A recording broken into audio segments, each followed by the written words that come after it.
Hola, buen día. ¿Cómo andan?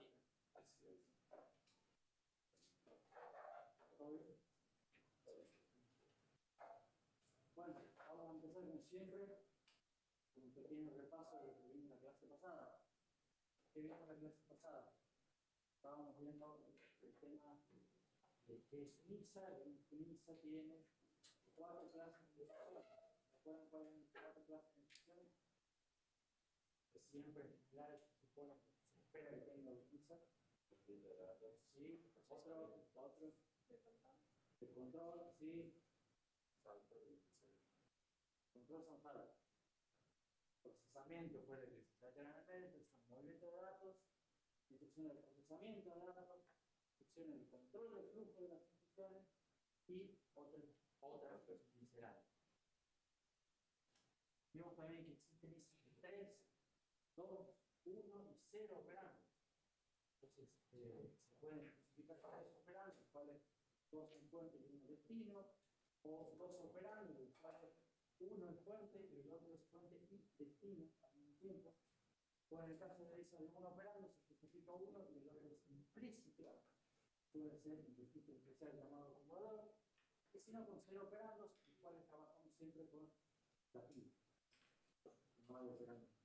Ustedes práctico, tener específico. Vimos modos de direccionamiento. ¿Qué eran los modos de direccionamiento? Eran estructuras el hardware para dar soporte a el método del hardware para dar soporte a estructuras de alto nivel, de lenguajes de alto nivel. Para la idea es que se usa más, se han implementado más eficientemente.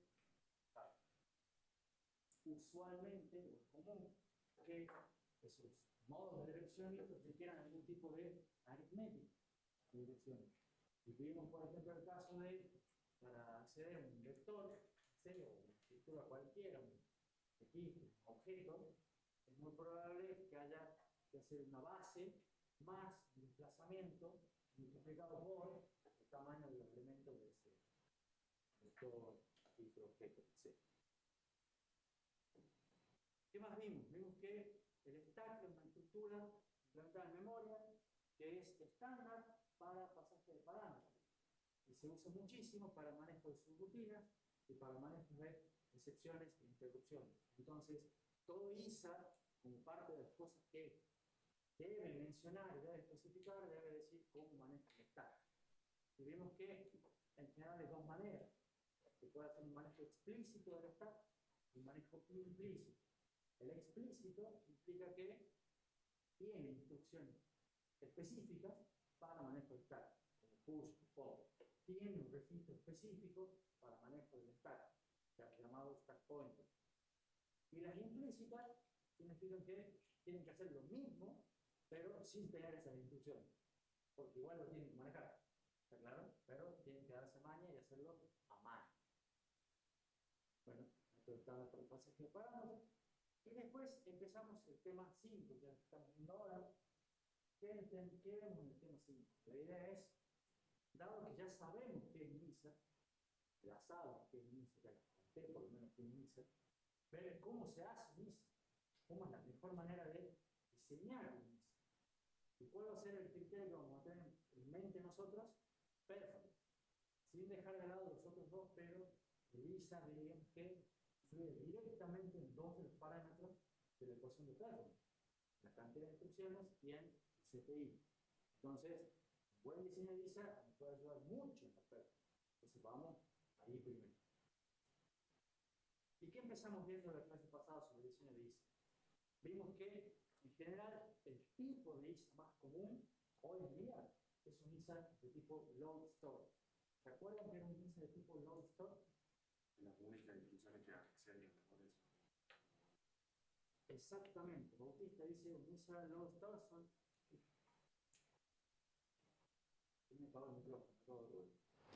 Un ISA de tipo load store es un ISA en el cual las únicas instrucciones que tienen permitido acceder a memoria son las instrucciones load y las instrucciones store. ¿Estamos? Ninguna otra instrucción puede acceder a memoria.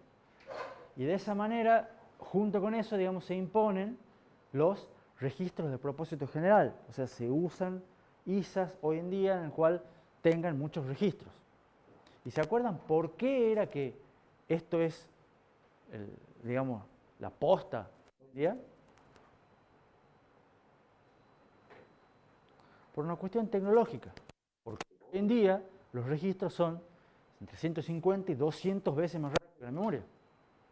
Entonces se imponen, digamos, ISAs en los cuales tienen muchos registros y son pocas las instrucciones que acceden a la memoria, porque la memoria es lenta para el procesador. ¿Está claro eso? Y después, ¿qué vimos?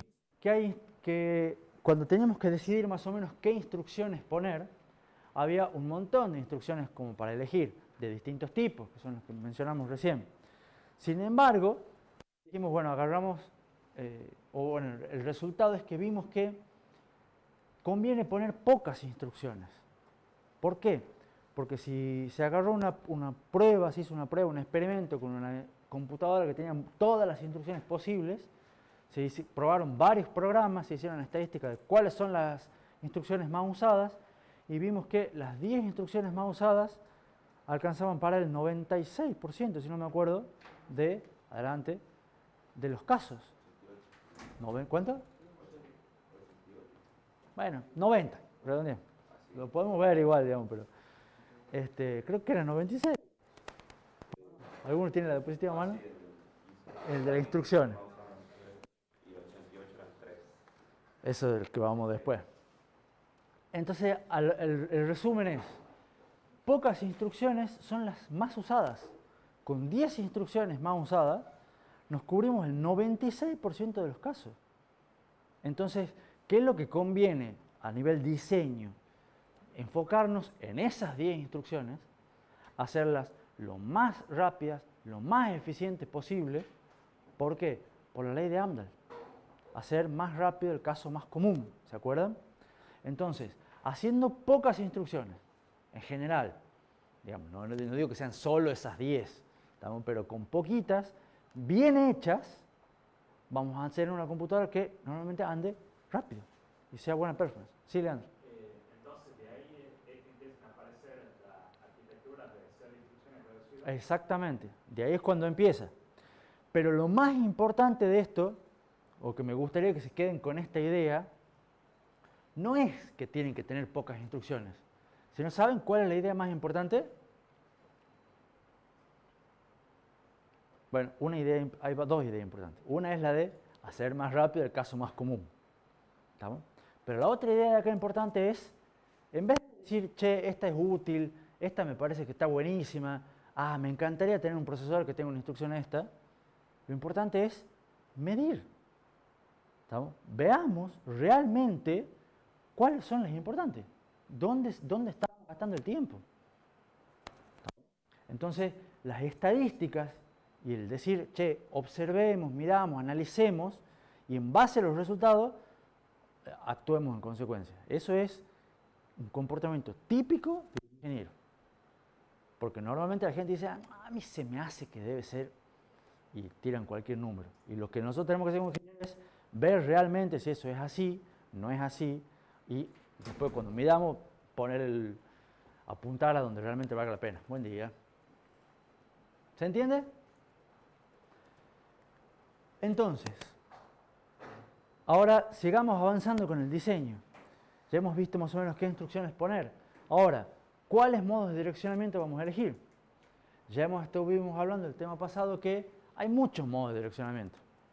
El Cortex que ustedes vieron en sistemas con micro tenía aproximadamente 10, 11 modos de direccionamiento, que hemos tratado de recordar y no nos acordamos de los 10, 11, pero hemos llegado a 8, 9.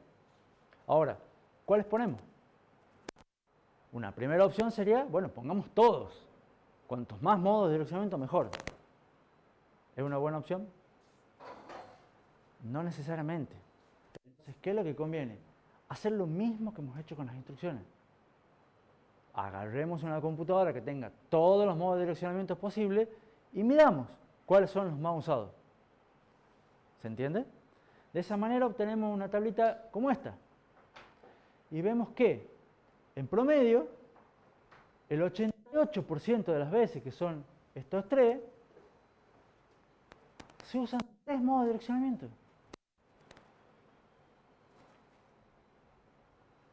¿Lo ven? Entonces, está bien, hay veces que se usan algunos otros, puede haber mínimos, máximos, no importa. Pero fíjense que la mayoría, o sea, los otros modos de direccionamiento se usan con mucho un 12%. Entonces, ¿qué es lo que tenemos que hacer nosotros? De vuelta, AMDAL. Aplicar el criterio de nos concentremos, si queremos hacer un buen ISA diseñado en función de la performance, hagamos más rápido el caso más común.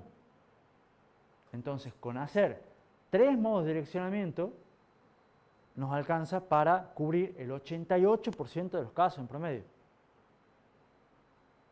¿Estamos? Entonces, nos tenemos que enfocar, en principio, en hacer solamente 3 muy bien. ¿Cuáles son esos 3, además? Indexado, con desplazamiento. Todos lo conocen en el indexado. Una base más un desplazamiento, que es el que habíamos visto que se usa en los punteros de C, por ejemplo. Bueno, para hacer un vector. El inmediato. ¿Cuál es el inmediato? No, ese no es el inmediato. Que el valor que yo quiero acceder está contenido directamente en la instrucción. Cuando ustedes, por ejemplo, sumaban 5. Entonces el 5 lo pasaban con la instrucción. ¿Se acuerdan? Ese es el inmediato. Y modo de registros indirectos, que es a la larga del registro o que el valor está contenido en un registro, pero usan registro. ¿Estamos? Entonces, con esos 3 modos de direccionamiento ya nos cubrimos el 88% de las veces. Apuntemos esos 3. ¿Está clara la idea? Vuelta, hacer más rápido el caso más común. Después, una decisión más importante para elegir es qué tipo de formato de instrucciones usamos. Y ahora les cuento que hay dos tipos de no tipos, sino dos, digamos, escuelas de formatos de instrucciones para elegir, que son formatos de longitud fija o formatos de longitud variable.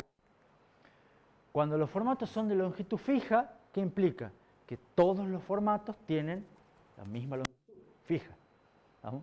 O sea, si yo voy a tener 4 formatos de instrucciones, todos tienen el mismo tamaño. O tengo 10 formatos de instrucciones, todos tienen el mismo tamaño. ¿Está claro? Idealmente, si es posible, con campos similares, para decir que sean más o menos parecidos los formatos entre sí. Un formato de longitud variable, ¿qué es lo que tiene? Muchos formatos cuya longitud no es fija. ¿Estamos? Entonces hay distintas longitudes. ¿Qué es lo que tiene esto de bueno? La longitud depende de la cantidad de operandos. Entonces permite que haya más instrucciones con más operandos, otras instrucciones con menos operandos. Entonces las instrucciones con menos operandos van a ser más cortas, las instrucciones con más operandos van a ser más largas. ¿No? Y a su vez pueden tener distintos modos de direccionamiento. Entonces puede haber instrucciones con 2 operandos y algunos modos de direccionamiento, otras instrucciones con 2 operandos y otros modos de direccionamiento que sean diferentes, entonces tengan operandos distintos. ¿Está claro? ¿Cuál es el objetivo de esto? En general es minimizar el tamaño del programa. Por ejemplo, el ISA de X86 tiene instrucciones que van desde 1 byte hasta 15 bytes. Y ahora, ¿cuál es nuestro objetivo?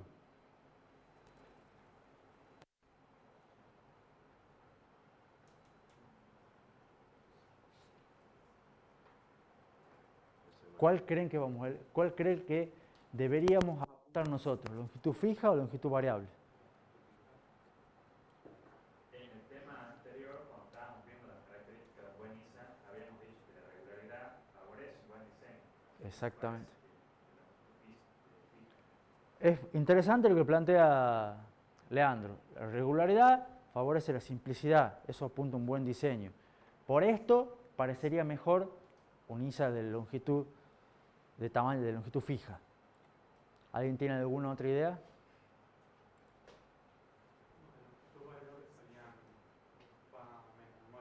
Sí. Pero ¿qué queremos nosotros? ¿Que ocupen menos memoria? ¿Cómo? Fuerte. Performance. Lo que tenemos que tener en mente es performance. Entonces, ¿cuál creen que será más rápido? Longitud fija. ¿Estamos? En general, las ventajas de los formatos de longitud fija son, en general, mejor performance. Por, en parte, lo que había dicho Leandro, o sea, regulares, simples, vamos a ver, esas cosas ayudan a la performance. Pero no son todas ventajas. ¿Cuáles son las desventajas? Por un lado, en general, los formatos de longitud fija requieren más instrucciones para escribir un mismo programa. Requieren más instrucciones y además tienen una menor densidad de código, o sea, ocupan más espacio. Que por supuesto era la ventaja de los formatos de longitud variable, ocupaban menos espacio en memoria. Entonces estos ocupan más espacio en memoria y requieren más instrucciones. ¿Está? Y a su vez tienen un problema. Si la longitud es fija, yo defino 20 bits, 30 bits, 100 bits, no importa. ¿Estamos? Y digo, voy a tener tantos bits de opcode. No importa el número. ¿Estamos? Pero en algún momento, después, 5 años después, agrego unas instrucciones. 7 años después, agrego más instrucciones. Y si sigo agregando instrucciones, en algún momento, si el formato es fijo, me voy a quedar sin bits. ¿Está claro? O sea, estos tienen, digamos, fecha de vencimiento, por decirlo así. Puede ser muy grande, pero la tienen, porque la cantidad de bits es fija. ¿Se entiende? Entonces, las posibilidades de ampliación que tienen van a ser acotadas. Pueden ser grandes, pueden ser chicas, pero van a ser acotadas, porque la longitud es fija. ¿Se entiende? En cambio, lo de longitud variable, si quieren agregar cosas, pueden seguir moviéndose, total, es variable. ¿Se entiende la idea? ¿Seguros? Sí. ¿Qué es lo que está de moda hoy? Una mezcla, por supuesto. ¿Por qué? Porque la idea es tratar de aprovechar las ventajas de las dos cosas. Entonces, lo que está de moda hoy como diseño es tener dos longitudes fijas. ¿No? O sea, con una longitud fija tenemos ciertos problemas, pero tenemos las ventajas, queremos las ventajas. ¿Estamos? Entonces, para tratar de mejorar esos problemas que tienen, lo que hacemos es ponemos dos longitudes fijas. ¿Estamos? Y vamos de algún modo optando entre una u otra, o intercambiando o variando. Entonces, ustedes me dicen, bueno, pues si tienen dos es variable. Y sí, ¿estamos? Pero no es variable entre cualquiera, es variable entre esta y esta, son dos opciones nomás. Entonces, de esa manera, no es tan fijo, pero no es tan variable. ¿Se entiende? Entonces, tienen ventajas de performance, son simples, no tanto, son regulares, no tanto, pero logran una buena densidad de código, no necesitan tanto espacio porque pueden achicar y tienen posibilidades de ampliación. ¿Se entiende? Eso es lo que está de moda hoy en día. Nosotros vamos a tratar de manejarnos con longitud fija y les voy a contar cómo se hace esto de dos longitudes fijas. ¿Preguntas? ¿Vamos bien? Bueno, intenta obtener las ventajas de ambos esquemas. Otra pregunta que hay que hacer a la hora de diseñar un ISA es, ¿qué tamaño elegimos para las constantes? ¿Por qué? Porque ustedes hemos dicho recién que uno de los formatos más usados es el formato inmediato, el formato en el cual el valor se pasa como parte de la instrucción. Bueno, ¿qué valor le pasamos? ¿De cuántos bits? ¿Cuántos bits creen que será un tamaño adecuado para una constante? 10, 20, 32, 64. En el córtex era de 8, dice Lucas. Lucas, ¿no? 16, tiran por ahí. ¿Cuál es mejor? ¿Quién ha hecho depende? ¿De qué? Bien, me gusta la respuesta de Camilo. No apuntemos a cuál creo yo que es mejor, cuál depende. Midamos. ¿Estamos? Entonces, ¿qué es lo que podemos hacer? Analizar un montón de programas, tenemos un montón de benchmarks, agarremos una suite, compilemos todo con una máquina que tenga todos los tipos de tamaño de constante y veamos qué se usa. Y vemos que para los desplazamientos, en general, el 1% de los desplazamientos supera los 16 bits. ¿Vale la pena tener desplazamiento de más de 16 bits? No. Para constantes, el 60% de las constantes entra en 8 bits. El 80% de la constante en 16 bits. Por ahí nos tenemos que mover. O sea, con 16 ya cubrimos el 80%. ¿Estamos? Entonces yo no pondría, sobre todo si el formato es fijo, no pondría constantes de más de 16 bits. ¿Estamos? De vuelta, por tratar de ser más rápido, el caso más común. Ahora, ¿eso significa que no se usan constantes más grandes? No, sí se usan constantes más grandes. O sea, acá tenemos un 1%, acá tenemos un 20% que son más de 16 bits. Entonces, si tenemos un formato fijo y tenemos constantes de hasta 16 bits, ¿qué hacemos con las constantes más grandes? Las tenemos que manejar igual. Entonces la pregunta es, ¿ampliamos el formato?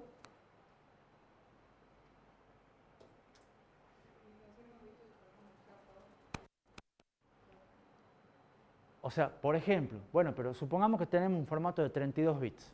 Supongamos que tenemos constantes de 16. Y queremos poner constantes de 32 bits. No me alcanza. O sea, necesito por lo menos el opcode y la constante. Necesito más de 32. Bueno, ¿qué podemos hacer? Hago 32 y otro formato de 48 bits. ¿Es una solución? Y sí, puede ser. ¿Estamos? Tengo un formato de 32 y un formato de 48, supongamos. ¿Es una buena solución? Y no sé. Eso ya, ¿cómo debería saber si es una buena solución? Midiendo. ¿Midiendo qué? Performance. ¿Estamos? Entonces, en general, el criterio tiene que ser tratar de no hacer ese tipo de cosas. ¿Por qué? Vamos a ver que conviene para casos particulares usar combinaciones de instrucciones. ¿Estamos? En general vamos a ver que si agrandamos un formato o hacemos cosas por el estilo, esas son soluciones que perjudican a varias instrucciones o a varias cosas. En cambio es mejor seguir manejando combinaciones de instrucciones simples. Tratemos de mantener las instrucciones simples y si tenemos que usar dos, usamos dos. Va a ser más rápido utilizar dos o más instrucciones simples que utilizar una instrucción más larga o una instrucción más complicada. Sí. Claro, eso vamos a tratar de usar, por ejemplo, como dice Leandro, pseudo instrucciones. ¿Estamos? Es reemplazar esta cosa por algunas otras, una más instrucciones de las que sean de rápida ejecución. Ustedes dicen, bueno, pero vas a estar ejecutando más. Sí, es verdad, voy a estar ejecutando más. Pero capaz que ese más que se agrega, a la larga igual sea conveniente que la otra alternativa. ¿Se entiende? La idea va a ser no castigar a la mayoría por casos minorías. Porque si yo hago un formato más grande, es que la decodificación hay que tener en cuenta casos particulares, la decodificación va a ser más difícil. Y la decodificación es para todas, porque cuando llegue una instrucción yo todavía no sé qué instrucción es. ¿Se entiende? Entonces tengo que ver qué formato es, entonces cuanto más simple sea, más rápido va a ser. Entonces en general tratemos de no castigar a las cosas generales por cuestiones que sean minoría. ¿Está claro? Otra cosa que se observó midiendo es que la constante 0 es muy usada. O sea, muchas de las veces que usan constantes, la constante es 0. Entonces, ¿qué se puede hacer como idea? Hacer que en ese caso no haya que pasar el valor 0 como parte de la instrucción. Y directamente podemos hacer que un registro tenga siempre el valor 0, cableado. De esa manera se puede hacer que se opere directamente con registro y se gana en velocidad y se gana en eficiencia. Para estar utilizando menos constantes y más registros. ¿Estamos? O sea, no hay que pasar la constante a un registro para poder operar porque ya está en un registro. ¿Se entiende? Y usted me dice, bueno, perdemos un registro. Sí, perdemos un registro. Ahora, capaz que sea conveniente poner más registro y perder uno que tener pocos registros y usar una constante. ¿Se entiende? Ahí hay un compromiso. ¿Preguntas? ¿Vamos bien? Otra pregunta que hay que hacer a la hora de diseñar un ISA. ¿Qué tipo de datos soportamos? ¿Ustedes saben cuáles son los tipos de datos? Byte, entero, float, double, char, y además hay un montón, enteros hay un montón, con signo, sin signo. ¿Qué tipo de datos soportamos? Primera respuesta, todos, por las dudas. Bien, ya veo que por lo menos uno va pillando la idea. Los más usados. Sí. Ahora, sin embargo, hay que ver acá para qué se va a usar el ISA que nosotros queremos. Un ISA de propósito general debería, en principio, apuntar a ser usado a propósito general. Entonces, sí o sí, es muy probable, no necesario, pero es muy probable, que tenga instrucciones o algo para soportar manipulación de bits. O sea, manejo de bits, que pueden ser con instrucciones lógicas, por ejemplo, para hacer máscaras. Es muy probable que soporte enteros y caracteres, datos de 8 bits, datos de 16 bits, datos de 32 bits, datos de 64 bits, que pueda hacer sumas, loads, stores y demás con esos tamaños de memoria. ¿Esto por qué? En general, la memoria, recuerden, en general es direccionable de byte. Entonces es muy probable que maneje siempre múltiplos de bytes. 1, 2, 4 u 8. En general, todas las operaciones que se hacen en una computadora se manejan con números en complemento 2. Eso creo que ya lo saben. ¿O no? Entonces siempre tiene que ser con números en complemento 2. El 75% de las veces se usan datos de 32 bits. O sea, el más usado son 32 bits. Por otra parte están los datos de punto flotante, que se suelen usar mucho también. En punto flotante tenemos precisión simple, son de 32 bits, son los float, precisión doble, 64 bits, precisión cuádruple, de 128 bits. Normalmente los que se usan acá son dobles, de 64 bits, el 70% de las veces. Y acá yo meto un poco la cuchara también para ver que de vuelta tienen que ver para qué se va a usar. Entonces, hoy en día está de moda, ¿qué es lo que está de moda hoy en día? A nivel general en la computación. La inteligencia artificial, con Machine Learning, con ChatGPT y toda la historia. ¿No? Entonces, puede ocurrir que ustedes terminen de hacer arquitectura de computadora y me digan, quiero hacer un procesador para inteligencia artificial. Que no es una idea muy original, ya se le ocurrió a varios. Entonces, pero está de moda. Entonces, uno dice, bueno, yo voy a hacer algo que sea específico para inteligencia artificial. Entonces, ustedes tienen que ver cuál de estos se usa para inteligencia artificial. Por darle un ejemplo, ¿no? Entonces dicen, bueno, para inteligencia artificial se usa tal tipo de datos. Entonces ustedes hagan un procesador específico para tal tipo de datos. Entonces, ¿hace falta que tenga manipulación de bits? No. ¿Se entiende? ¿Por qué? Porque yo lo voy a hacer para inteligencia artificial. Y en inteligencia artificial en general no se usa en manipulación de bits. ¿Hace falta que tenga precisión cuádruple en punto flotante?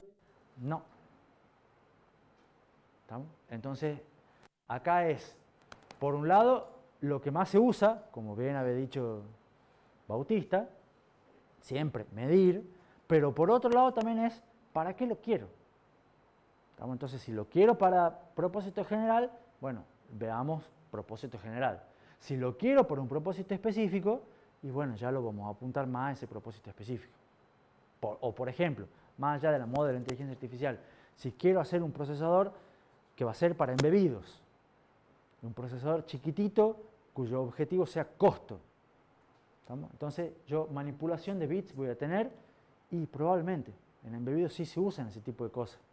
Y voy a necesitar punto flotante y capaz que no. ¿Se entiende? Entonces puedo prescindir de esa parte. Y lo hago más chiquitito, más simple, más barato. Entonces acá es, ¿qué queremos? ¿Qué se usa? ¿Está claro? ¿Alguna pregunta? Esto también es muy interesante a la hora de diseñar un ISA. ¿Cómo hacemos para evaluar las condiciones? Primera pregunta, ¿qué condiciones? No. Bueno, sí, lógica, pero ¿para qué? Para los saltos. Porque habíamos dicho que las instrucciones de control de flujo había saltos condicionales y saltos incondicionales. ¿Se acuerdan? Los saltos condicionales eran los que dependían de que se cumpla una determinada condición. Por eso eran condicionales. Bueno, entonces la pregunta ahora es esas condiciones para los saltos. ¿Cómo se evalúan? Y ahora, ¿qué es lo más común? ¿Qué es lo que ustedes vieron? Un registro de estado, dice Lucas. La respuesta es técnicamente correcta, pero no es la que yo esperaba. ¿Qué es lo que contiene ese registro de estado? Flags. ¿Estamos? Los flags, el término más correcto es llamarle códigos de condición. ¿Qué son los códigos de condición? Son que en general hay instrucciones aritméticas que hacen algún tipo de procesamiento de datos y en base al resultado de ese procesamiento de datos setean algunos bits de códigos de condición, popularmente conocidos como flags. ¿Se acuerdan de algunos flags? Si es cero, negativo, overflow, carry. ¿Estamos? Entonces, si la operación que yo hago me da 0, ¡pum!, pongo un 0 en un código de condición que ¿dónde está? En un registro de estado. ¿Estamos? ¿Y qué es lo que hacen las instrucciones de salto? Van y se fijan en ese registro de estado para ver. Entonces yo tengo un salte si es 0. Entonces, ¿cómo hago para saltar si es 0? Voy y la instrucción se fija si está seteado en el registro de estado el código de condición de 0. Y si está seteado, salto, y si no está seteado, no salto. ¿Está claro eso para todos? En general, esto suele requerir menos instrucciones, son bastante comunes, pero ocurre, y esto les debe haber pasado en el Cortex, que no todas las instrucciones cambian todos los flags. Entonces ustedes tienen que tener en cuenta, si uso este add, sí me cambia el carry, pero si uso este otro add, no me cambia el carry. Entonces si yo pongo un salto, y ya tienen que empezar a tener cuidado con los detalles. ¿Les pasó o no les pasó? Algunos dicen que sí, otros no, significa que no han hecho los programas del sistema con micro, porque les debería haber pasado. Y después tenemos un problema también, porque esto dificulta la implementación en pipeline. Y dice ahí, los códigos de condición se leen y se escriben en distintos momentos, porque lo que dijimos recién, ¿quiénes escriben los códigos de condición? Las instrucciones aritméticas que procesan. ¿Quiénes leen los códigos de condición? Las instrucciones de salto, que los evalúan. ¿Estamos? Entonces ahora, si pensamos un poquito más con otras herramientas que hemos visto, tenemos una instrucción que escribe un registro y una instrucción que en otro momento posterior lee un registro, el mismo. Eso ¿Se acuerdan o tienen en mente el tema anterior, tema 3, para ver cómo se llama eso? Es una dependencia. ¿Y una dependencia de qué tipo? Verdadera, porque es una lectura de una escritura sobre el mismo registro. ¿Lo ven? ¿Se acuerdan las dependencias tipo read after write? Eso es una dependencia. ¿Y qué hemos hecho con las dependencias? Que había que tener cuidado, que eran inevitables también. Pero ojo, entonces esto, el uso de código de condición, y a veces ustedes van a tener una instrucción add y una instrucción un branch, por ejemplo. Y el add suma, qué sé yo, R1, R2 y R3, y tiene un branch, salte si es 0. Y ustedes van a tener ahí una dependencia y capaz que no es fácil de verla. ¿Estamos? Pero el branch depende del resultado de la instrucción anterior. Entonces no la van a poder mover, no la van a poder reordenar. Hay que tener cuidado. Entonces eso hace que sea un poco más difícil. No dije que es imposible, pero es más difícil. Y ahora la pregunta es, ¿hay alguna alternativa que no sea usar código de condición? Y ustedes no saben, pero sí, sí hay. Se puede hacer lo mismo sin código de condición. ¿Y cómo hacemos sin código de condición? Directamente tenemos instrucciones que hacen las comparaciones. O sea, instrucciones de comparame. ¿Y dónde guardan el resultado? Y en otro registro. O sea que no tenemos registro de estado con código de condición, ¿dónde guardan? En otro registro cualquiera. ¿Estamos? Y después, ¿qué es lo que hacemos? ¿Cómo hacemos los saltos? Y bueno, comparando el registro. Entonces, ¿cómo se hace acá un salto, por ejemplo, si es igual a 0? Ustedes van a tener una instrucción que en vez de sumar directamente lo que va a hacer es comparar y ver si eso da 0. Si da 0 o no, lo van a guardar el resultado en otro registro. Y después van a tener un salto que van a comparar este registro con 0. Como constante, con otro registro, como sea. Entonces puede ser un poco más complicado y puede ser, es costumbre. Pero ¿se puede hacer? Sí se puede hacer. Y ahora la pregunta, ¿cuál es mejor?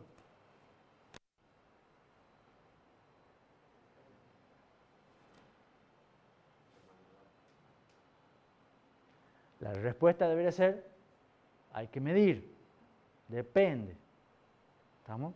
Entonces, vamos a ver que en algunos casos es mejor esto, en algunos casos es mejor esto. ¿Estamos?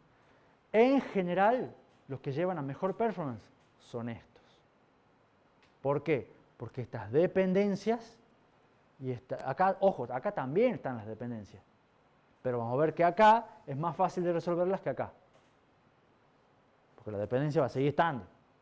Siempre va a estar una instrucción que escribe un resultado y otra que le lee, que depende de esa. ¿Estamos? Pero vamos a ver que solucionarlos acá va a ser un poco más fácil que solucionarlos acá. ¿Estamos? De todas maneras, ustedes han visto el Cortex, usa el de arriba. El X86 de Intel y de AMD usa el de arriba. O sea que esto se usa un montón. Y se puede. ¿Estamos? O sea, no es que sea mala solución. Acá es parejo. ¿Estamos? ¿Preguntas? ¿Se entienden las dos alternativas? Algunas consideraciones adicionales. Se ve también para los saltos que la mayoría de los saltos son a lugares cercanos a la instrucción de salto. ¿Y eso cuándo ocurre? Y bueno, ustedes tienen, por ejemplo, saltos en lazos, ya sea lazos for o lazos while, no importa, pero los saltos de los lazos, en general ustedes tienen el cuerpo del salto, ¿cuántas instrucciones tiene el cuerpo del salto? Ustedes han escrito lazos en el cuerpo del lazo, digo. ¿Han escrito lazos en los códigos de sistemas con micro? 10 instrucciones, 20. ¿Estamos? Por ahí, pero no son lazos muy grandes. ¿Estamos? Entonces, y si no, ¿qué otros saltos hay? Estructuras de decisión, if. Ustedes tienen una condición que evaluar, si se cumple van por un lado, si no se cumple van por el otro. ¿Estamos? En general, las ramas del if, la rama por sí, la rama por sí no, ¿cuán lejos están entre sí? ¿Cuánto hacen en cada una de las ramas? 10, 20 instrucciones. Entonces, en general, la mayoría de los saltos no saltan muy lejos. ¿Está? Entonces, es muy utilizado el modo de direccionamiento relativo a PC. Para decir, cuando voy a saltar, salto de donde estoy, cerca, cerquita. ¿Y cuánto de cerquita? Con desplazamiento de 8 bits. ¿Y con 8 bits cuánto pueden moverse?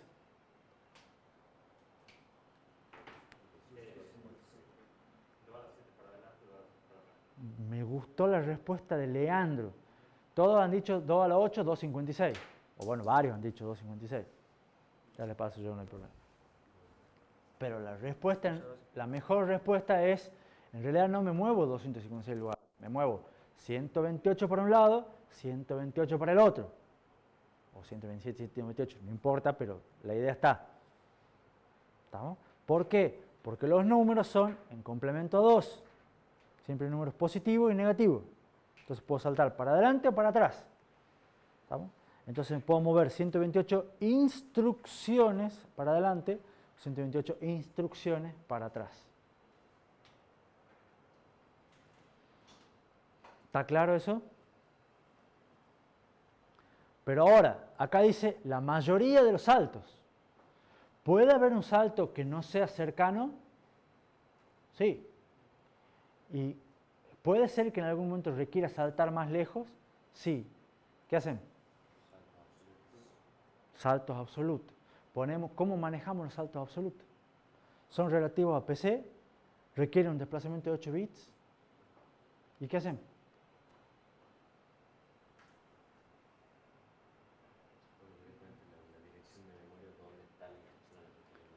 Pones la dirección de memoria. Las direcciones de memoria suelen ser grandes. Si tenés formato fijo, de vuelta, haces un formato más grande. No, se lo hace con instrucciones que carguen de memoria, lo pongan en el PC.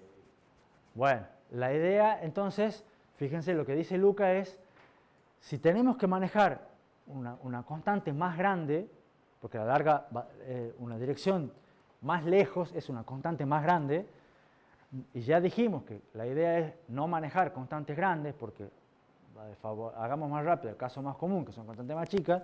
Si queremos saltar más lejos, ¿qué hacemos? Hacemos un salto más grande, con una constante más grande, y la verdad va a ser, no hagamos un salto más grande.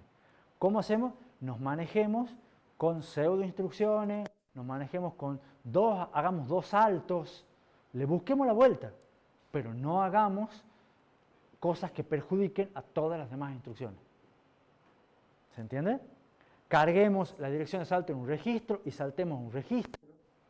Va a requerir 2 instrucciones. Prefiero hacer 2 instrucciones cortas que una instrucción larga. ¿Se entiende? Es el mismo criterio que lo seguimos usando. Y después otra consideración adicional es, en general, en programas de enteros, cuando hacen comparaciones, la comparación que más se hace es la comparación por igual o por distinto. O sea, ustedes saben que pueden comparar por mayor, menor, mayor o igual, menor o igual, variantes, igual, distinto. Bueno, la que más se usa es por igual o por distinto, que es la misma negada. Entonces, a esta hay que hacerla más rápida.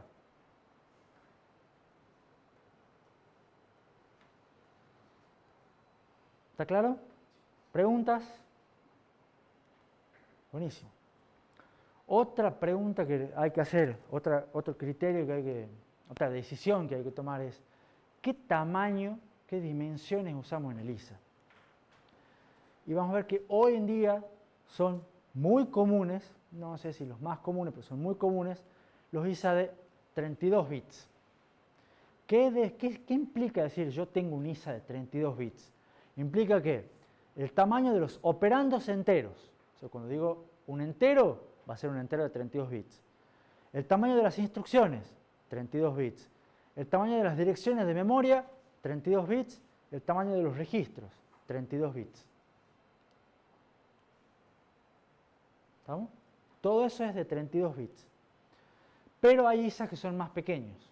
Hay ISAs de 16 bits, hay ISAs de 8 bits. Aunque en realidad estos están quedando más en desuso porque a la larga se van ampliando a 32 bits y van a ver que 32 bits es un buen número y anda. No incrementa mucho el costo, incrementa mucho la performance. O son combinaciones, como ustedes han visto un poco en el Cortex. También hay ISAs de 64 bits, que son más recientes, entre comillas, porque son recientes de hace 20 años. Entonces, yo creo que hoy en día estos son muy comunes también. ¿Cuál es la idea? Que las direcciones de memoria son de 64 bits, las instrucciones son de 64 bits o de 32, los tamaños de los registros son de 64 bits, etcétera, etcétera, etcétera. ¿Estamos? Fíjense que el x86-64, que es el que tenemos todas las computadoras, ya les dije, de 2003, tiene 20 años. El ARM de 64 bits es de hace 10 años, no tanto, pero ya son muchos años igual. Entonces, estos son bastante comunes hoy en día, digamos. ¿Cuál es la principal motivación para hacer un ISA de 32 o de 64 bits? La clave está en el direccionamiento a memoria. Ese es el motivo, o sea, la clave esta del tamaño de las direcciones de memoria es el principal motivo para ampliar el tamaño de un ISA. ¿No? Y fíjense que en el año 76, uno de los tipos, esto creo que fue uno de los fundadores de Intel por ahí, dijo, hay solamente un error que se puede cometer en la arquitectura de computadoras del cual no se puede o es muy difícil reponerse. O sea, un error grave que cuesta un montón hacer vuelta atrás. El error es quedarse corto con los bits para direccionamiento a memoria. Y ese fue el principal motivo por el cual se pasó de ISA de 32 bits a 64 bits. Capaz que ustedes llegaron a vivir ese momento hace no muchos años. ¿Ustedes se acuerdan cuando manejó Windows XP? ¿Sí? Ah, ¿no son tan jóvenes? Martínez se ríe, Martínez debe ser más joven. Windows XP tenía un problema, ¿se acuerdan? Que Windows XP no podía ponerle más de 4 GB de RAM. ¿Se acuerdan? ¿Han vivido esa época? Bueno, ¿por qué no podían poner más de 4 GB de RAM? No los veía. ¿Sabes? Porque Windows XP era un sistema operativo de 32 bits. 32 bits, 2 a la 32 es 4 GB de RAM. Entonces, en un momento, era no solo cuestión de Windows XP, pero ahí lo vivimos. Era un problema de que el sistema operativo y el procesador eran procesadores de 32 bits. Y en un momento dado empezó a ampliar la memoria. Algunos querían poner 4 GB de RAM y ponían 4 GB, pero veían 3 o 3,2, no me acuerdo cuánto era el número. O 3,8, por ahí, pero 4 no veían. Entonces decían, ¿por qué? No. Y si alguno era rico en esa época y quería poner 8 GB de RAM, veía 3,8 y chao. ¿Estamos? Entonces, ¿qué pasó? Había que actualizar el sistema operativo, reinstalar o el procesador para que sea de 64 bits. Y hoy en día todo lo que manejamos tenemos, o quiero creer que tenemos todos más de 4 GB de RAM y manejamos más memoria. Pero la clave está acá, en el direccionamiento a memoria. Entonces ahora los procesadores son de 64 bits. ¿Y cuánto pueden manejar de memoria?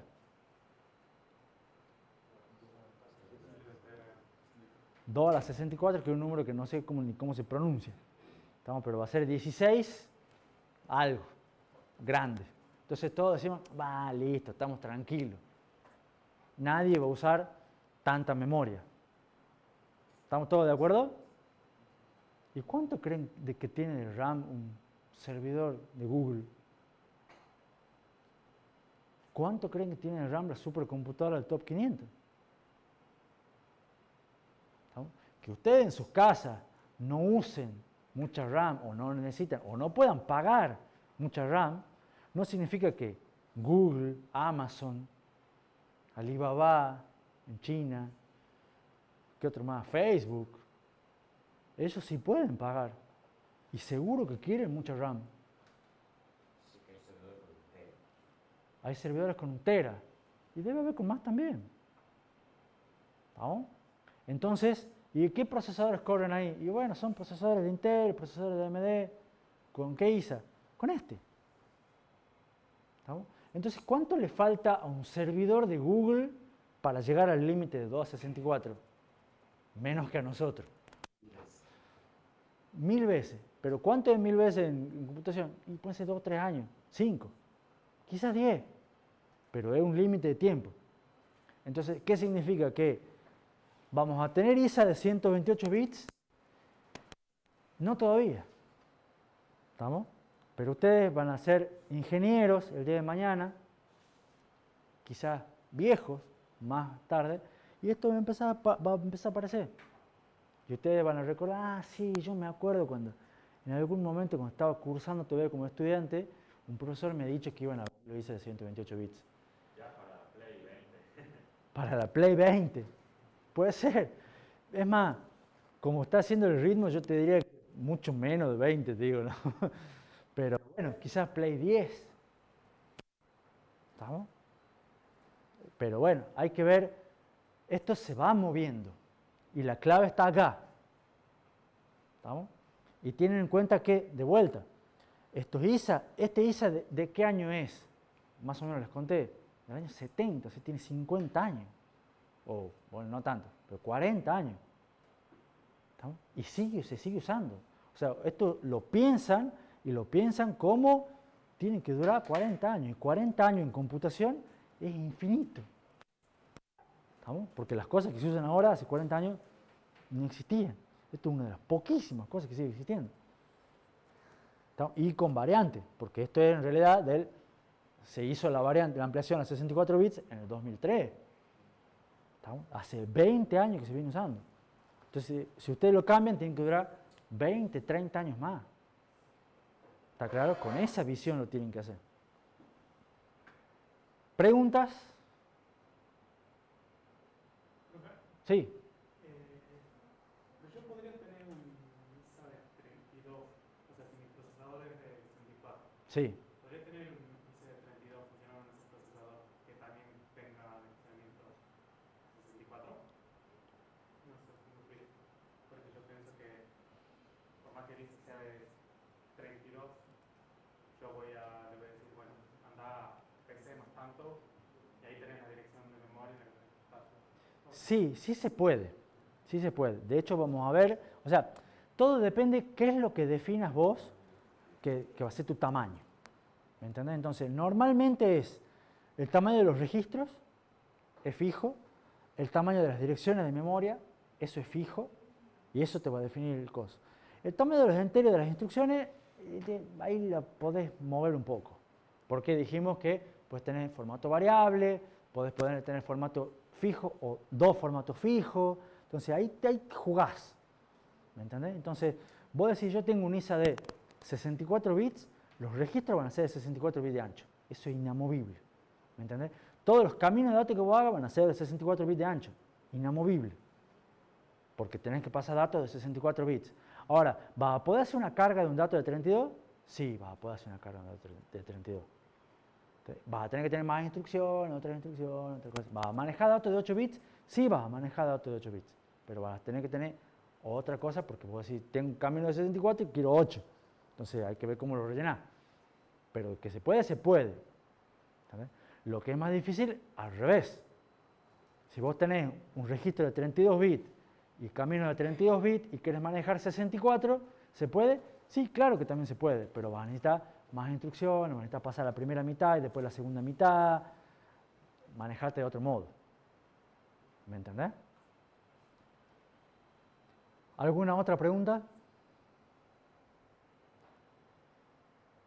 ¿Qué nos queda? Métricas.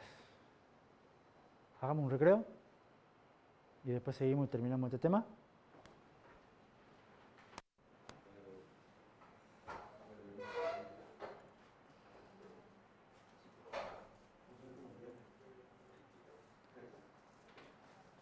Continuando con el tema, lo que nos queda ver son un par de diapositivas de métricas. ¿Qué métricas son buenas a la hora de tener en cuenta el diseño de un ISA? vimos en casi para todas las preguntas que nos hicimos, vimos la importancia que tiene medir e identificar las variables. O sea, realmente dejar de no suponer, sino decir, veamos qué es lo que más se usa, qué es lo que más conviene. Y de ahí una métrica adecuada nos va a dar buenos objetivos de diseño. Recuerden esa frase, que no es mía, pero que dice, no se puede mejorar lo que no se puede medir. Entonces, para comparar distintos diseños de ISA, vamos a ver realmente, vamos a tratar de medir y de ahí definir. Por otra parte, también sabemos que los distintos procesadores para notebooks, computadoras de escritorio, servidores, celulares, sistemas embebidos, van a ser distintos. Van a tener distintos requerimientos de performance, de consumo de energía y de costo, que son las 3P. ¿Estamos? Entonces, además puede pasar, como les di un ejemplo yo de sistemas embebidos que no necesita o que necesita manipulación de bits y no puntos flotantes, o un sistema específico para inteligencia artificial que van a necesitar un cierto tipo de datos y otros no, van a tener, si ustedes saben exactamente cuál es el código que quieren ejecutar, van a poder hacer qué características de un ISA van a requerir o no. Nosotros vimos las genéricas, ¿no? Pero después dicen, no, yo la verdad no voy a utilizar nunca constante de más de 10 bits. Entonces no pongan constante de más de 10 bits, porque ustedes tienen la certeza de que no van a usar nunca constante más grande. ¿Se entiende? Ahora, ¿cómo podemos comparar los distintos ISA? Hay un montón de métricas que se pueden usar. Tamaño del programa en memoria. Nosotros queremos que, en general, los programas ocupen menos espacio en memoria. Cantidad de instrucciones dinámicas que se ejecuta. Cantidad de accesos, transferencias a memoria. Cuantas menos veces vayamos a memoria, mejor. ¿Por qué? Porque la memoria es lenta. Cantidad de ciclos promedio por instrucción. Queremos que sea bajo. Pero ¿cuál es mejor métrica? Performance. ¿Y cómo se mide la performance? Tiempo de ejecución. Bien, Martina. No, los demás no pierdan de vista. O sea, son diapositivas que hay métricas, pero ¿cuál es la métrica más importante? Performance. ¿No? Ahora, realmente no es la única. Es la más importante, pero no es la única. Entonces sí es importante tener en cuenta otras cosas como las que mencionamos recién.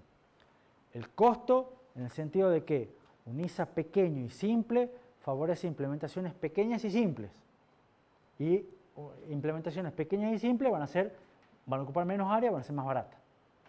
¿Vale? Entonces hay que tener en cuenta, a veces nos puede servir, otras veces no.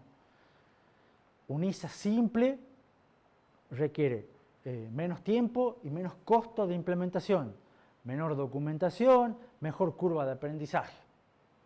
Entonces, cuanto más simple sea, va a ser mejor en un costo indirecto. Esto es importante, como observación a tener en cuenta también, lo que es aislamiento de arquitectura y de la implementación. ¿Qué quiere decir eso?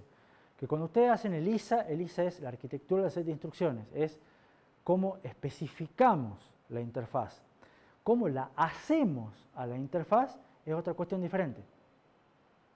Porque acá hablamos de ISA y yo no vi ni un registro, ni un transistor, nada.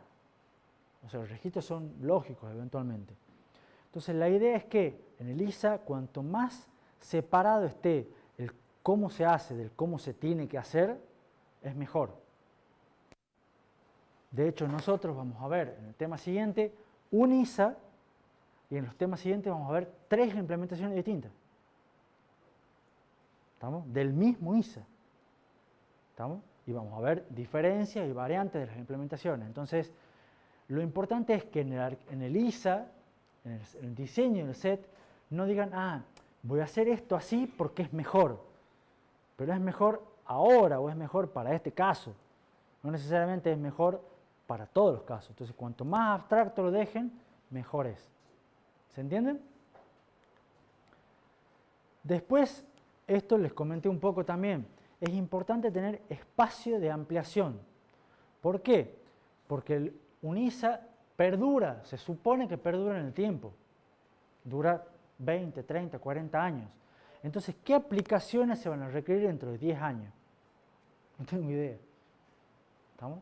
¿Qué va a estar de moda dentro de 10 años? Ninguno tiene idea. Entonces, si tenemos en cuenta que esto tiene que durar 10 años, que no sabemos qué es lo que va a pasar dentro de 10 años, tengamos lugar para ampliar, para ver qué es lo que va a estar de moda dentro de 10 años y dentro de 10 años lo hacemos. ¿Se entiende? Cuanto más acotado lo hagamos, más limitado va a ser y más fecha de defunción le vamos a poner. El tamaño del programa no es una métrica crítica, pero sí es crítica en sistemas embebidos. Entonces, si usted hace un sistema embebido, esto sí hay que tenerlo en cuenta. Y después, bueno, ciertas cuestiones como facilidad para programar, para compilar, para linkear. O sea, hay gente que escribe estas cosas, cuanto mayor registro de propósito general tengan, usar direccionamiento relativo al PC, que las instrucciones sean todas parejas, hace que sea más fácil programar, compilar y todo lo demás. Porque alguien escribe los compiladores, digamos. ¿Estamos? Entonces, si a ustedes les toca, van a agradecer, qué bueno que tengan un ISA así, digamos. ¿Estamos? Entonces, no son la métrica más importante es performance, pero esto es tenerlo en la cabeza y bajo ciertas condiciones puede ser importante. Y para terminar, principios de diseño, lo que fuimos viendo a través de todo el curso es la simplicidad favorece la regularidad, conviene que sean cosas simples, tratemos de mantener simple porque a la larga vamos a ver que es mejor. Hacer más rápido el caso más común, cuanto más pequeño más rápido, no perjudicar a la mayoría por casos minoría y en general un buen diseño requiere compromisos. O sea, sabemos que tenemos ventajas, sabemos que tenemos desventajas, pero pagamos las desventajas por las ventajas, porque creemos que son mejores. ¿Está claro? Como resumen, ¿qué vimos? Para diseñar un ISA eficiente en el sentido de performance, tener en cuenta los principios de diseño, en general manejar accesos a memoria múltiples de bytes, formatos de instrucción de longitud fija, son los que tienen mejor performance, registro de propósito general, ISA de tipo load store, si usamos puntos flotantes con registros separados, un registro cableado a cero, en general vimos que era útil, instrucciones pocas, rápidas, simples, soportar los tipos de datos más comunes, los modos de direccionamiento más comunes, pocos, que son el indexado, el inmediato, registro indirecto relativo a PC, con constante desplazamiento de 16 bits como máximo, inmediato con constante entre 8 y 16 bits. Si se busca performance, conviene no usar códigos de condición, pero ahí nomás está. La diapositiva de agradecimiento, porque siempre esto no las hice todas yo, digamos. ¿Alguna pregunta? No nos vamos a la casa todavía, porque tenemos una hora más. Lo que vamos a hacer es arrancar con el tema 6.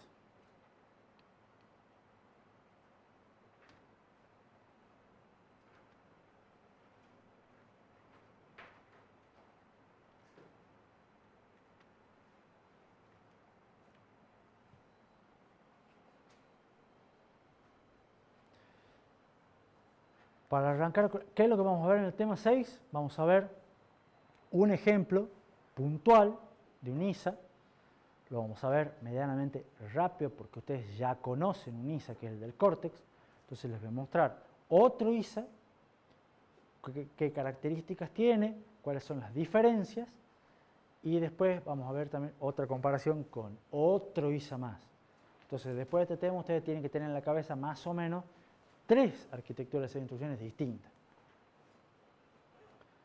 Cronograma, lo llamativo que podemos ver acá es que ya estamos a la mitad, más o menos.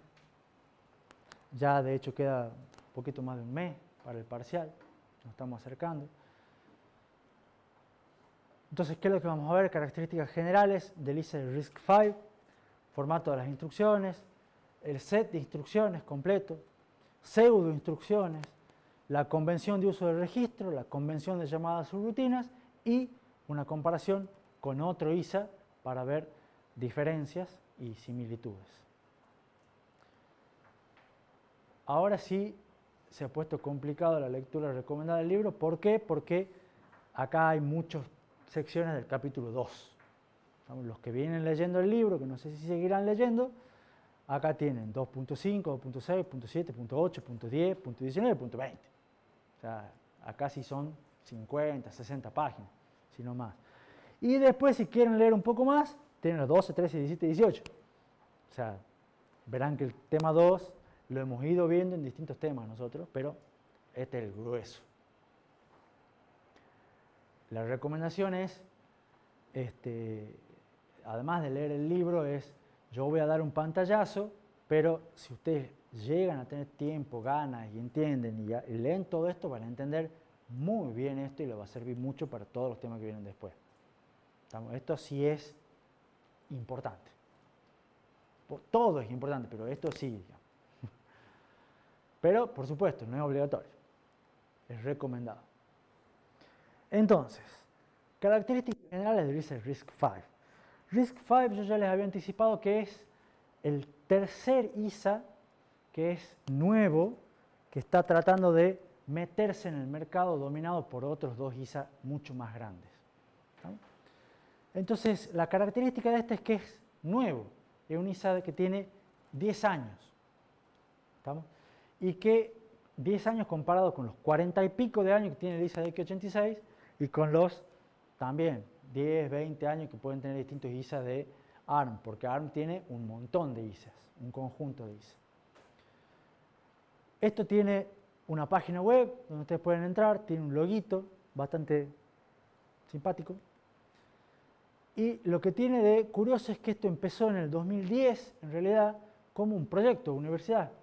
Entonces arrancó un tipo y dijo, yo quiero hacer como trabajo de graduación un ISA. Qué buena idea, bueno, lo hagamos una serie de cosas. Él empezó con un proyecto de 3 meses, 6 meses.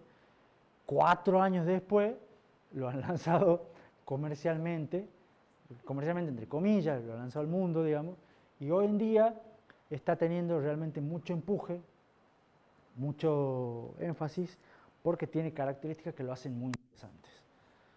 Primero, esto define una arquitectura del set de instrucciones, no una implementación. Entonces hay múltiples implementaciones posibles del mismo ISA. Yo les voy a comentar, como les dije recién en clase, lo vamos a ver ahora, y después en los temas siguientes vamos a ver 3 implementaciones distintas. Y vamos a ver cómo es posible implementar de manera distinta siempre el mismo ISA, y qué ventajas tiene y qué características tiene. Otras características muy importantes que lo hacen atractivo a la gente es que es gratis. ¿Estamos? Entonces el hecho de que sea gratuito y que ustedes puedan hacer cosas sin tener que pagar una licencia hace que muchas empresas se estén dedicando a hacer implementaciones de este ISA y las vendan, porque las implementaciones sí se pueden vender, ¿estamos? Pero el ISA es gratis y no tengo que pagar licencia. Entonces, cuanta más gente haga, más popular va a ser. Cuanto más popular sea, más gente va a ser. Entonces, esto apunta a ser lo que es, digamos, el Linux de los ISAs. Por decirlo así, como Linux es la variante gratuita de los sistemas operativos, esto apunta a ser una idea similar, pero con arquitectura de set de instrucciones. Si tendrá éxito o no, veremos con el día de mañana, digamos. Pero por lo pronto, empuje tiene. Y otra característica es que es abierto. O sea, ustedes pueden entrar y tiene una página en GitHub. ¿Conocen GitHub? Deberían. Entonces tiene una página en GitHub. Ustedes pueden entrar y ver las especificaciones, y si encuentran un error pueden hacer un pull request, porque cualquiera puede. ¿Estamos? Y es parte de las ventajas que tiene. Entonces alguien dice, encontré un error, que es difícil encontrarlo, pero porque ya hay mucha gente hace 10 años, pero no quita que pueda ocurrir, o tienen alguna propuesta de mejora, o quieren hacer algo, ustedes pueden, hay comités y todo lo demás, entonces proponen algo, y si es aceptado, después pasa a ser parte de la especificación. ¿Estamos? No tienen que ser empleados, no tienen que hacerlo, cualquiera puede colaborar, es abierto. Y eso es algo que también atrae mucho a la gente. Otro dato importante es que no es manejado por una empresa. Esto no es parte de Intel, de AMD, no es parte de ARM, que es una empresa. No hay un consorcio de gente que pone plata para esto. Lo que hay es una fundación que se encarga de mantenerla. Y esa fundación tiene 4.000 empresas. ¿Estamos? Que sí pone, algunas ponen plata, otras no. Tienen empresas y universidades de más de 70 países, todos contribuyendo para que esto vaya creciendo. Si alguno tiene diapositivas del año anteriores, van a ver que cada vez son menos. Depende de qué año tengan, empezó conociendo, eran 200, después eran 2.000, después eran 3.000, ahora son 4.000, y el año que viene seguramente sean más, porque cada vez son más. ¿Estamos? Y ojo, fíjense que entre las empresas que son parte de la fundación, no es la empresa, la china de la otra cuadra o el vecino de acá. Tenemos Intel, por ejemplo, Intel aporta a RISC-V, Google, Nvidia, Western Digital, Samsung, IBM, Huawei, Seagate, Oracle, Sony. O sea, son empresas que les deben sonar, digamos. ¿Estamos? Y por supuesto son 4.000, o sea, hay empresas grandes, medianas, chicas, hay de todo. ARM no está. ¿Estamos? Pero otras sí, AMD creo que tampoco, digamos. Hay que revisar, digamos. Pero Intel sí, Nvidia sí. Entonces cada uno va apostando su juego, digamos, su negocio, digamos. Pero, como les digo, tiene mucho empuje. Lo que tiene de interesante, o una de las cosas que tiene interesante, como es nuevo, ¿qué es lo que han hecho esto? Como empezó además por un trabajo de graduación, el trabajo de graduación empezamos, analicemos qué tienen de bueno y qué tienen de malo los ISA viejos, los ISA actuales en el 2010. Entonces, analizaron qué es lo que tenía de bueno, qué es lo que tenía de malo, y han hecho uno en el cual aportan todas las ventajas de los que tenían cosas buenas y no cometen los errores que tenían todos los de ese momento. Entonces, ¿qué es lo interesante? Que, digamos, se aprovecha de la experiencia de los ISA anteriores. Entonces, las cosas buenas las copia, las cosas malas las evita. ¿Estamos? Entonces, en general, tiene todas ventajas. ¿Estamos? ¿Por qué? Porque aprovechando que los otros ya eran jugadores del mercado, yo me fijo, los analizo, los estudio, y lo que tiene de bueno los copio, lo que tiene de malo lo evito. Pero de esa manera ya sé cuáles son los problemas, ya los soluciono, ya sé qué son las cosas buenas, las copio, las repito. Entonces, al aprovechar que los otros ya eran jugadores existentes, se apoya y hace cosas que son bastante buenas. ¿Cuáles son en los cuales está basado? Está basado obviamente en x86, en AMD, en la extensión de 64 bits de AMD. Está basado en ARM v7, v8, THUMB y THUMB2 de ARM. Y además en otro ISA que es MIPS, que de una empresa que hoy en día ya no existe como tal, pero esta era medio popular allá en la década del fines del 80, principios del 90, y este era el ISA, por ejemplo, de la primera PlayStation, la Play 1. Algunos la llegó a conocer, la gris que ponía el CD. Bueno, esa Play tenía este ISA. ¿Cómo? ¿Alguien ha dicho algo? Vos sos de Nintendo. Bueno, pero los que vieron y conocieron la primera Play tenían este ISA, que era en los 90, a principios de los 90 por ahí, un boom.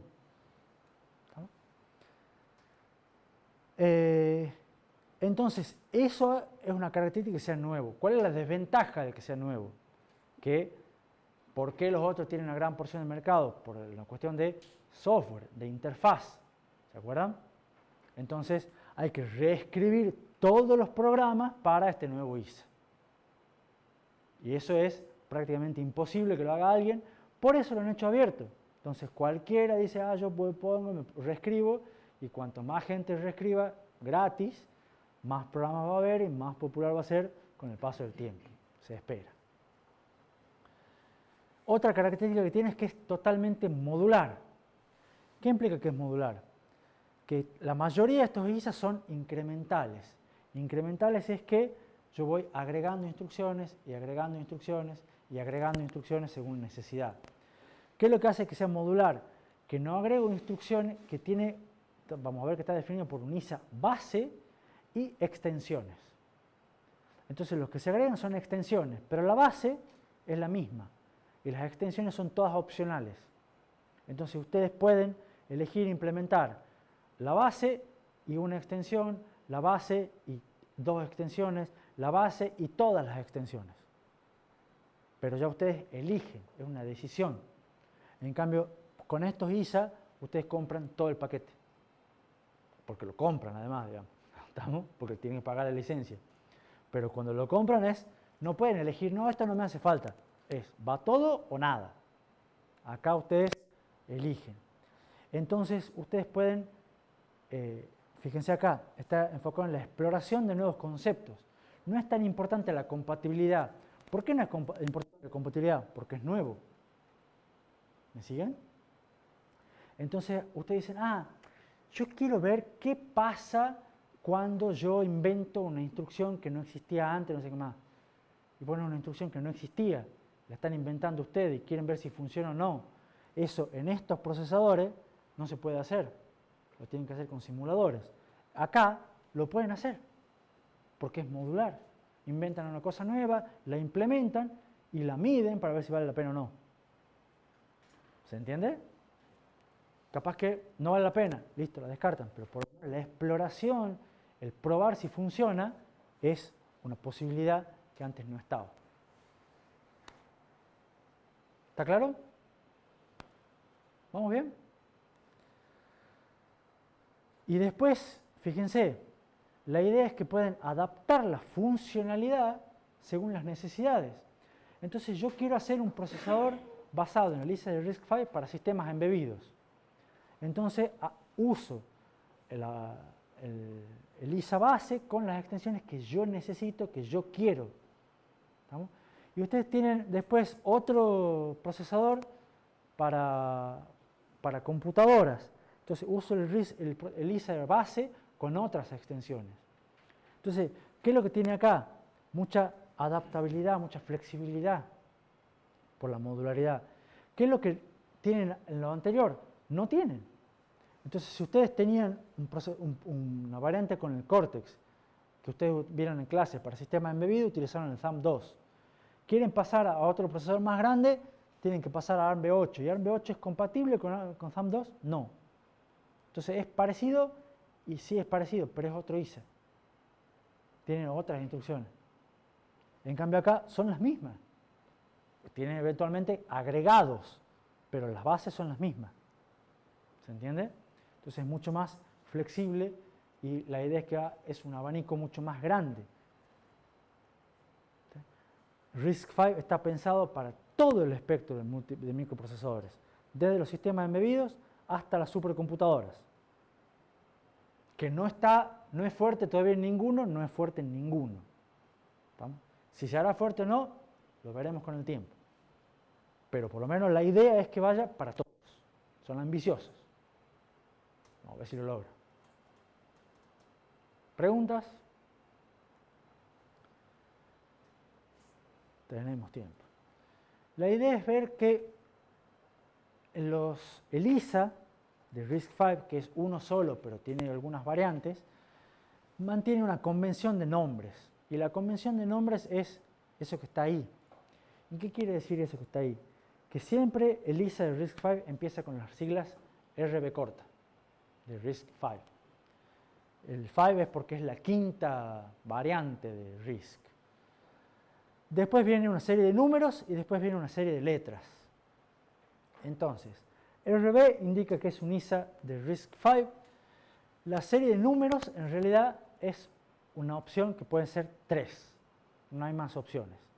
Puede ser 32, puede ser 64 y puede ser 128. ¿Qué es lo que es ese número? El tamaño del ISA, la dimensión del ISA. ¿Y qué es lo que me va a indicar? El ancho del banco de registros y el tamaño de las direcciones de memoria. Nada más. Entonces Un RB32, ustedes saben que los registros son de 32 bits y las direcciones son de 32 bits. Si ustedes tienen RB64, el tamaño de los registros es de 64 bits, el tamaño de las direcciones de memoria es de 64 bits. ¿Está claro? Y después hay un conjunto de letras que indica cuáles son las extensiones que soportan. Entonces ahora vamos a ver las distintas combinaciones que es posible. Y va a haber todas las letras del abecedario, y vamos a ver que después hay más letras también, pero, o sea, más combinaciones y demás. Entonces, el núcleo base que se define y vamos a trabajar nosotros se llama RB32I. La I es que es la extensión para manejo de enteros. ¿Estamos? Y es la única extensión, digamos que no es extensión, sino que es una base. Es la única que es obligatoria. Siempre tiene que haber por lo menos una I. ¿Estamos? Y, ojo, puede ser RB64I. RB64I también es una base, pero es de 64 bits. El que sea 32 o que sea 64, eso es opcional. Nosotros vamos a usar la 32. ¿Estamos? Pero sí o sí, siempre tiene que haber una I, ya sea 32, ya sea 64 o 128. ¿Está claro eso? Fíjense que como extensión obligatoria, este núcleo base, digamos, tiene 47 instrucciones, que relativamente son pocas. ¿Estamos? Después vamos a entrar en más detalle de cuáles son esas 47. ¿Se entendió la convención de nombres? Ahora vamos a ver más ejemplos con la diapositiva siguiente. Sí. ¿Solamente el RISC-V se ha animado a hacer una arquitectura de 128 bits por ahora? Por ahora sí. Claro, viven en el futuro. ¿Cómo? Viven en el futuro ya. Son los únicos que están haciendo algo. E implementaciones no conozco ninguna, pero sí está especificado que es posible. No me suena que no había escuchado algo del procesador de Intel de 128. No conozco. Si después lo buscás y lo querés subir a Discord, pero que yo sepa no hay ningún procesador de Intel todavía de 128 bits. Tampoco conozco todos los procesadores de Intel. No los tengo en la cabeza, pero para mí me parece que no. Digamos. Ahora, hay algunas extensiones que se conocen como extensiones estándar. ¿Qué son las extensiones estándar? Las que se las propuso inicialmente, todo el mundo está de acuerdo, tienen una amplia popularidad por parte de toda la comunidad, son muy usadas y está la certeza de que no tienen conflicto con ninguna otra extensión. ¿Estamos? ¿Cuáles son las extensiones estándar? Son 4. Extensión M, que agrega instrucciones de multiplicación y división. Son 8 instrucciones más. La extensión A agrega instrucciones que para manejo de instrucciones atómicas en memoria. No hace falta que entremos en detalles qué son, simplemente son instrucciones usadas por sistemas operativos. Entonces, si ustedes van a querer implementar un sistema operativo en su procesador, tienen que tener la extensión A. Si no quieren implementar un sistema operativo, o sea, si su procesador nunca va a correr un sistema operativo, no hace falta la extensión A. ¿Está claro? Estas son 11 instrucciones más. La F y la D agregan soporte para instrucciones de punto flotante, ya sea en precisión simple, float, o precisión doble, D. Entonces ustedes se fijan, ustedes dicen, yo quiero hacer un procesador. Bueno, ¿qué instrucciones voy a necesitar? Necesito una base. Voy a hacer RB32I. ¿Necesitan instrucciones de multiplicación? No, me quedo con la base. Si quieren poner instrucciones de multiplicación, entonces lisa va a ser RB32IM. ¿Va a usar punto flotante? Sí, pero solamente precisión simple. Entonces va a ser RB32IMF. ¿Se entiende? ¿Van a usar sistema operativo y todo esto? Sí. Entonces van a ser RB32IMAFD. Y así van armando todas las extensiones, la idea. Entonces, ¿se ve cómo es la convención de nombres? ¿Se entiende? ¿Seguros? Además, hay otra que, como es bastante común tener la base y más estas 4 extensiones estándar, que son las más comunes, había mucha gente que ponía IMAFD, IMAFD, IMAFD. Entonces han dicho, a esta combinación de estas 5 la vamos a reemplazar por la letra G. Entonces, si ustedes tienen RB32G, en realidad implica IMAFD. G es la general, la común. ¿No? No es en sí una extensión, sino es una combinación de 5 de base más 4 extensiones estándar. Y después hay otra que es muy usada, que es la C.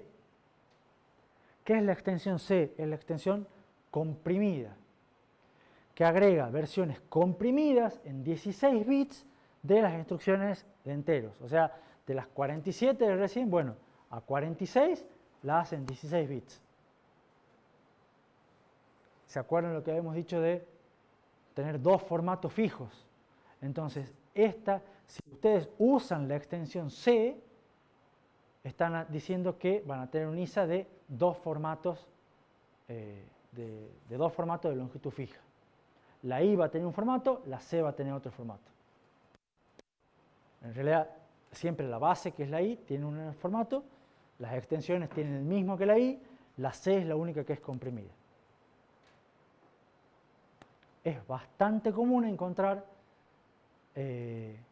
RB32I, RB32IM, RB32G, RB32IMC, RB32GC, todo ese tipo de combinaciones.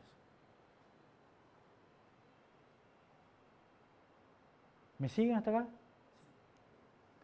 Tenemos por lo menos para uno más. Ahora, estas son las extensiones estándar, las más comunes. Estas también son comunes. ¿Pero son las únicas? No. Hay un montón de otras extensiones adicionales. Por ejemplo, hay una extensión E, que en realidad es una base, no es una extensión, que es la que se usa para embebidos. Y la idea es que maneja menos registros. Tiene las mismas instrucciones, pero más chicas. Y eso las hace más cortas y más rápidas. ¿Estamos? Para sistemas embebidos. Hay una extensión Q para instrucciones de punto flotante de precisión cuádruple. Así como está F y D, está Q. Pero F y D son estándar, Q no, todavía. Hay una extensión B que agrega instrucciones de procesamiento vectorial. No vamos a entrar en detalle por ahora de qué es lo que es. En el tema 9 se los voy a volver a mencionar. Hay una extensión B corta. Ojo, esto hace que sea RBB y tenga 2 B cortas juntas. Esta es una RBB larga para manipulación de bits, si es que ustedes van a usar manipulación de bits. Una extensión J para mejorar el soporte para lenguajes interpretados como Python, que está muy de moda. Y así hay un montón. Después se han quedado cortos con las letras del abecedario. ¿Y qué hacen? Ponen la Z y la Z con otras palabritas. Entonces tienen Z, IMM, Z no sé cuántos, y ponen un montón de letras más. ¿Estamos? Porque se han quedado cortos con las extensiones. ¿Pero qué implica? No solamente que hay un montón de extensiones, sino que lo mejor de todo es que hay extensiones personalizadas. Ustedes, si se les ocurre y les gusta mucho todo esto, pueden agarrar y hacerse una extensión nueva. Y va a ser compatible, y no necesariamente. Ustedes la pueden querer compatible o no. ¿Estamos? Si la quieren compatible, van a tener que cumplir ciertas especificaciones, tal más. Pero si no la quieren compatible, la pueden hacer igual. Y va a ser una extensión que ustedes implementan funciones nuevas, instrucciones nuevas, características nuevas. ¿Por qué? Porque es abierto. ¿Está claro? Entonces ustedes, yo trabajo en una empresa que hace ¿qué cosa? Auriculares inalámbricos Bluetooth. ¿Vamos? Me dedico a fabricar eso y hago el procesador de audio que hace eso. Entonces, ¿qué es lo que hace mi procesador? Procesa audio, no hace más, y el enlace Bluetooth inalámbrico. ¿Estamos? ¿Qué es lo que hago como procesamiento de audio? Después cuando hagan PDS, van a ver que necesito una instrucción que calcule el promedio de dos números de 16 bits y me lo redondea hacia abajo. Por ejemplo. ¿Y ustedes qué es lo que hacen? Tienen que hacer una suma, una división y un redondeo. Estamos de dos números de 16 bits. Porque eso siempre hacen para hacer un muestreo de audio. ¿Estamos? No importa si ustedes saben o no, estoy dando un ejemplo. Entonces, ¿cómo lo harían esto? Y bueno, haría, para calcular el promedio, es una instrucción de suma, después hago una división en dos, y después hago un redondeo para que me quede más, para que me vuelva a quedar el número, un acomodamiento de número. Por lo menos 3 instrucciones. Si lo pudieran hacer en una instrucción, y esa instrucción la hacen rápido, porque es una de las que más usan, podrían ganar mucho en performance. ¿Se entiende? ¿Pero hay una instrucción que hace esto? No. ¿Por qué? Porque no es común. Pero ustedes, para el procesador del auricular, sí es común. Entonces, la empresa de ustedes, esta instrucción puede ser muy útil para su procesador específico, para su producto específico. Entonces, ustedes hacen una extensión de RISC-V, agregan esta instrucción, cambian los compiladores, cambian todas las cosas para que use esta nueva instrucción y obtienen una ventaja de performance en su auricular con respecto a los de la competencia. Y lo van a hacer más barato, más chiquito, no sé, más eficiente. ¿Está claro? Entonces, acá se ve una ventaja de que sea abierto y que sea modular. Las empresas pueden hacer las extensiones que se les dé la gana. ¿Está? ¿Preguntas? ¿Se entendió todo hasta acá? ¿Qué sigue? Yo diría que cortemos acá. Ya por lo menos hemos arrancado, hemos visto la nomenclatura de nombres de RISC-V. Y la clase que viene el viernes, seguimos viendo lo que les conté de ISA. ¿Cómo se especifica un ISA? Eran 4 componentes, ¿se acuerdan? Celdas de almacenamiento, formatos de instrucción, el set de instrucciones y las cosas adicionales que son manejo del stack, manejo de subrutinas, ese tipo de cosas. Entonces, todo eso les voy a contar la clase del viernes. ¿Algún comentario? ¿Pregunta? Bueno, nos vemos el viernes entonces, si Dios quiere, misma hora, mismo lugar.